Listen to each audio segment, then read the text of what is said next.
Bonjour à tout le monde. Maintenant, nous faisons le diagnostic du modèle linéaire que nous venons de trouver dans la vidéo précédente.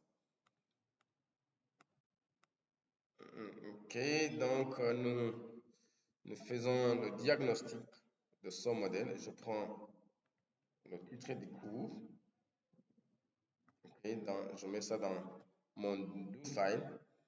Le premier diagnostic, c'est adéquation du modèle. Adéquation du modèle. Alors, pourquoi regarder l'adéquation du modèle? C'est pour nous rassurer que les coefficients sont statistiquement différents de 0. Parce que si ces coefficients ne sont pas statistiquement différents de 0, là, le modèle n'existerait pas. Ça serait un modèle nul. C'est-à-dire que ce modèle n'est pas différent du modèle nul. Donc, c'est pour tester est-ce que notre modèle est réellement différent du modèle nul. Nous prenons quietly pour rappeler le modèle que nous utilisons et nous faisons un test. Parce que nous testons sur les coefficients de notre modèle.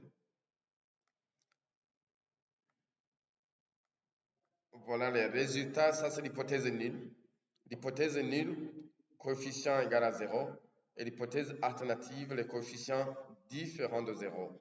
Voilà le test de Fisher avec son p-valeur associée qui est fortement inférieur à 5%, ce qui signifie que les coefficients issus des facteurs sont fortement différents de 0.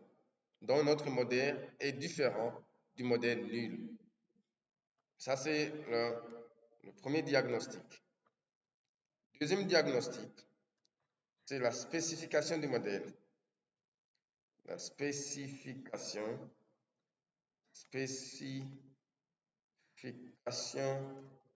du modèle. On devrait aussi regarder la normalité de la variable d'intérêt, mais on l'a déjà regardé dans la première vidéo. Je vous invite à regarder cette vidéo, deuxième cours du chapitre 1, résumé une variable quantitative. Cela, nous avons regardé la normalité de la variable d'intérêt. Sinon, si la variable d'intérêt n'était pas distribuée normalement, on devrait transformer cette variable. Là, donc, je fais quietly, puis le link test que nous utilisons. Link test. Ok, le link test nous montre que c'est le test sur les résidus. Parce qu'on veut regarder si les résidus tendent vers 0.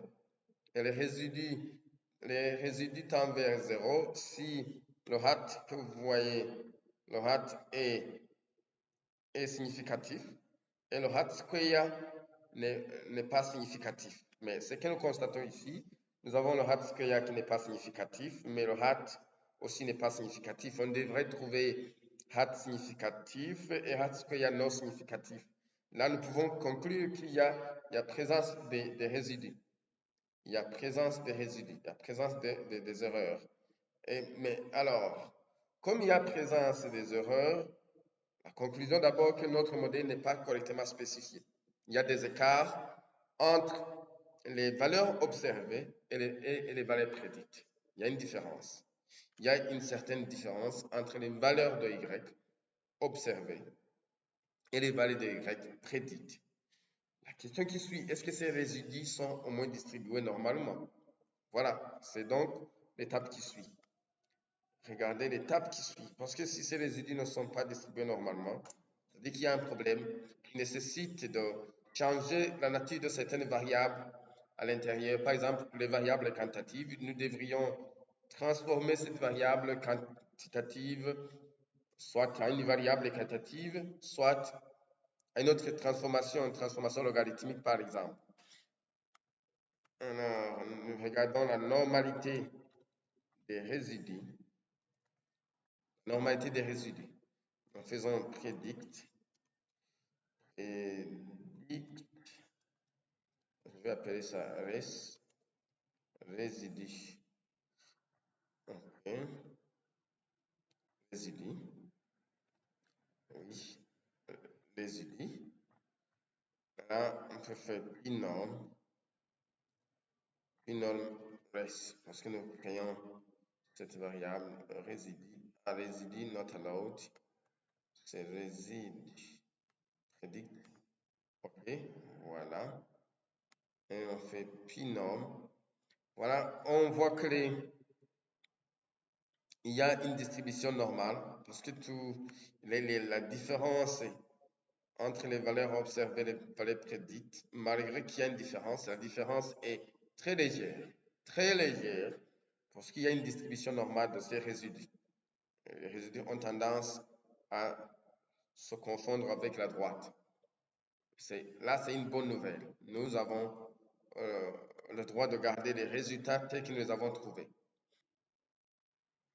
Le quatrième diagnostic est la multicollinéarité. Mais ici, nous n'avons pas besoin de tester la multicollinéarité parce que nous avons une seule variable quantitative. La multicollinéarité est souvent posée par des variables quantitatives qui sont présentes dans le modèle. Et comme nous avons une seule variable, c'est inutile de regarder la multicollinéarité.